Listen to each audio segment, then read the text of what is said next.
Welcome back to Talking Dogs. Yep. So happy to have you here. Thanks so much for being here. He's Clint. I'm Daniel. Super grateful that you are here. Today we're talking about our dream scenarios for the 2026 Georgia football season. Like literally, you could wish for one thing. You have a wish granted. What is it going to be? What is the thing that's going to put that Georgia football team over the top, get us back to where we want to be, get us back to where Georgia deserves to be?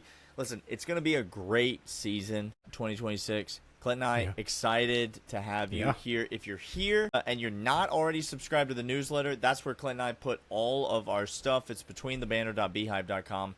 There's a link in the show notes or in the description, and you can find that there. Would love to have you over there at the newsletter. If not, a lot of you know us from Locked On, but you do.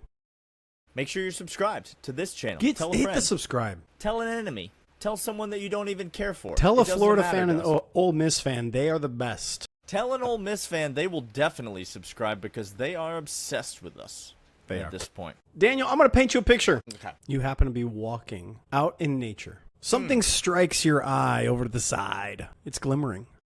I don't hate You it. meander on over. The kids and the family are saying, "What, Dad, what are you doing?" You ignore them. You stumble across that's this my move. shimmering object and you pick it up, and it happens to be a magic lamp. Okay. And like lore tells you to, you go ahead and dutifully rub said lamp. Out comes the football genie. It is Nick Saban's carcass, resurrected from the dead, off of the ESPN studio lot, put into the genie lamp. Wowzers. And he says, Daniel, you have three wishes. Graphic all of a sudden. They only pertain to Georgia football. You can have no other wishes except for Georgia football. Can I stop You have three of them. Why would I ask for something that's not related to Georgia football, Clint? Maybe you were going to waste one on the Georgia basketball team. I would have. You're right. You're right. I know. You're right. Nope, I you're know. right. So, three wishes that Nick Saban says you must give to Georgia football to have the season we anticipate. What's your first wish that you are asking? I'm a simple man, Clint. I don't need much. No, we don't. Okay, We don't. We truly don't. I could wish that Georgia scored 100 points per game. I could wish that. I could just go ahead and wish that Georgia won the national championship. But where would be the fun in that? It's not fun, guys. It's not fun. Let me tell you what I'm going to wish for. I'm going to wish specifically that Georgia finishes top 10 nationally in sacks. There it is. This year. Okay. Daniel, why is this such an important wish to have? We say a lot of positive things about Kirby Smart. We do. But Clint and I, that's because Kirby Smart is the greatest college football coach that exists. Period. Full stop. But Clint and I we are going to say it like it is. We're not in the neighborhood of sugarcoating things. We're not in the neighborhood of just blowing smoke. Nope. Okay. Kirby Smart has fooled the world, or at least Georgia fans, into believing that because Georgia sucks at rushing the passer, that rushing the passer matters less in college football now than it did previously. Kirby Smart came out with this narrative last year, like, well, the game has changed and quarterbacks are getting it out of their hands sooner and quarterbacks are doing this and quarterbacks are doing that, and you can't just rush the passer like you used to, and you can't. Sacks is a lazy statistic that you can look at and it doesn't really mean anything, and blah, blah, blah, blah, blah. I'm here to tell you. Do you know who the two best pass rushing teams in terms of number of sacks were last season, Clint? It's very important. They were Indiana and Miami. Do you know what those two teams had in common? Well, they played for the national championship is what they had in common, Clint. The one. They were better than all the other teams. Was it because they had the best quarterbacks? Now, Fernando Mendoza won the Heisman Trophy, but I would argue not the most talented quarterback in college football. He was not. Carson Beck, do I need to say more than just that? No. End of sentence. Miami and Indiana were elite because they got after the passer at an elite level. Being able to beat your guy one-on-one in a pass rush situation is still one of, if not the most important attribute that a college football defense can possess. I want to see Isaiah Gibson, Darren Akinnigbon, Quintavious Johnson, Gabe Harris, Elijah Griffin. I want to see guys win one-on-one matchups at the line of scrimmage. I want to see quarterbacks running for their lives. That's where the Georgia defense struggled last year. That's why in the last couple of years, where I feel like Glenn Schumann has fallen off. That's why this offseason, Georgia went out of their way to bring in a guy like Larry Knight, who just got offered a job at Virginia Tech, and Kirby Smart said, actually, I want you. And he went out and got him specifically for this reason. Georgia's got to be able to rush the passer, Clint. To me, it is the most important thing that could happen to this Georgia football team. You're not wrong, Daniel. It needs to be that way, has to be that way. Genie is still there. You've wished for the pass rush to be statistically where we think they need to be in order to get the national championship. We still have 2 more to go. He says, all right, guys, you got 2 more. What's your second wish? And I get to step to the plate. I get to say, here's my second wish. My second wish is that the tight end room lives up to the ceiling and potential they have. Because, friends, I might even say 80%. If they live up to 80% of their potential, I'd be happy. If they go out and do and perform and commit, produce what we think they can, what they have the talent to do, what we've heard out of camp, then this tight end room is going to be the best tight end room that has ever been assembled collectively on a college football stage, full stop. There won't be another one that even comes close. It can't. It won't.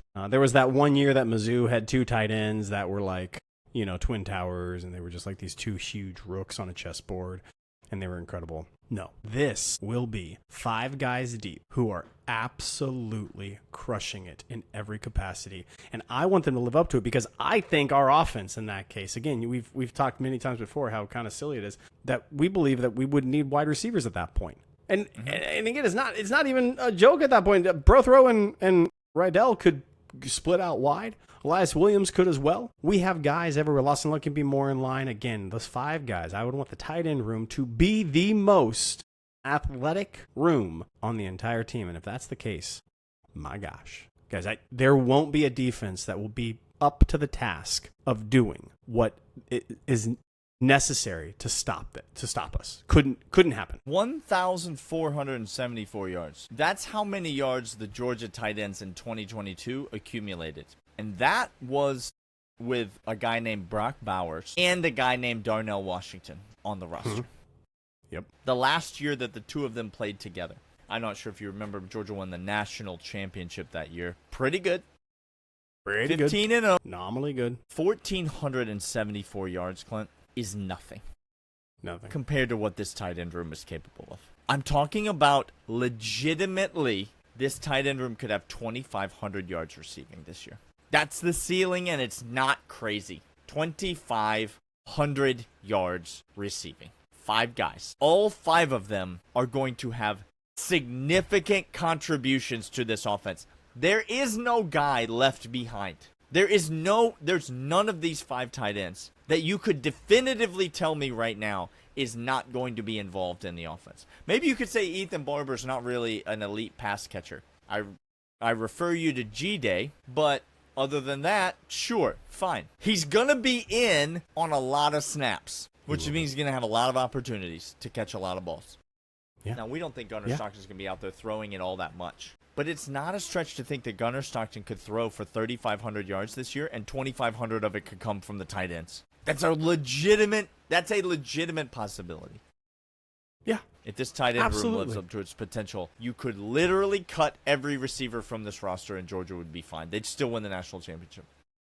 Couldn't agree more. They'd still win the national championship. Yep. All right, Daniel, we have wish 1, wish 2. Now we're on to wish 3. Yeah. Now it's where we start to get greedy. We have the best tight end room in the nation. We have 5 guys catching passes everywhere. Gunnar Stockton distributing the ball to them. We have a run game that's incredible, and we have a pass rush that's top 10 in the nation. We are doing things that get us to the national championship, but we have one more wish yet to go. What is that wish we're going to have? Mike White. You're foolish. Stop now. You have to spend this third wish. We're already winning the national championship, guys. I'm telling you, if Georgia finishes in the top 10 nationally in sacks, and Georgia's tight end room lives up to their expectations, this team's winning the national championship. We're fine. We're fine. We're fine. So you have to start looking to the future. Okay? Again, I'm a simple man. I'm not a greedy man. He's not. He's really not. I don't need it to be Kirby Smart's 50 years old. Yep. Give me 15 years Whoa. between now and when he's 65. Yep. Okay. Give me a guaranteed 15 years of Kirby Smart being the head coach of the University of Georgia. If you're not spending a wish on this, Georgia fans, you're short-sighted. You're short-sighted. You got to think about the long term. Not mad about this, by the way. No. Listen, the fact that I'm wishing for this should tell you it ain't going to happen. No. I wouldn't be wishing for it. The first Georgia two tight ends are not going to receive for 2,500 yards. They might receive for 2,000 yards. Like they have a chance of happening. This one has no chance of happening, Clint. will not happen. I don't know how many more years we have out of Kirby Smart. I honestly think losing in the first round of the playoff the last 2 years is a good thing for Georgia. By the way, I heard a stat today. Did you know, Clint, that the Georgia football team, if you throw out 2020, which I do because it's a Mickey Mouse year and didn't count. Do you hear me, Alabama fans? You hired Kalen DeBoer on purpose, and 2020 didn't count. Those are both true facts about the world. I don't make the rules. Those are just facts. If you don't count 2020, the Georgia football team has made the SEC championship game 8 years in a row. Oh my. What? Are you serious? Do you even know how spoiled we are? You're talking about every year that he's been a coach, basically, except for the first couple. 8 years in a row, Georgia's made the SEC championship game if you don't count 2020. So, Kirby Smart, we know that he's not long for this. We know that he gets frustrated. We know that he's already accomplished so much in college football. I don't know how long he will last. I just don't think Georgia fans even can process how spoiled we are. That the product he's putting on the field every year, people even, listen to me. Listen and listen close. Texas, I'm not saying this will happen, but tell me I'm crazy. Texas could lose to Ohio State, Clint. At home. I'll tell you this right now. Texas is losing 3 games this year. Texas could lose to Oklahoma, Clint. Texas might lose Florida, Clint. There's a lot of interesting games. A&M at the end of the season. There's a lot of interesting games on this Texas schedule. Texas loses 3 games. And misses the college football playoff. They might fire Steve Sarkisian. Steve Sarkisian, mind you, is the best coach they've had in a long time. And I'm including Mac Brown because I have a brain. Every other program in America is grasping at straws. Every single one of them. Come back in 8 years and tell me if Kurt Signetti is Kirby Smart. I'll be patient and I'll wait. He won't be. There are no other Kirby Smarts. He's doing things that no one else is doing. Correct. Georgia fans, you don't know how good you have it. So, if I had a third wish, yeah. I'm not going to be greedy. I'm not going to wish that he coaches until he's dead. Give me 15 more years. Give me till he's 65. And then we hire Drew Bobo in a twist. We hire a Bobo as the head coach of Georgia, but it's Drew. It's still nepotism. It's still technically nepotism. But Georgia fans might take it. They would.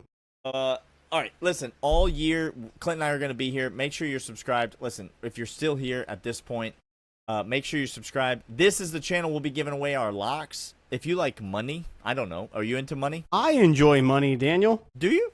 Okay. I do. Well, we're going to give out week 0 locks in a couple of days, and so you probably want to be a part of that. Clint and I will be here all season long talking dogs, and we'll see you guys next time. See ya.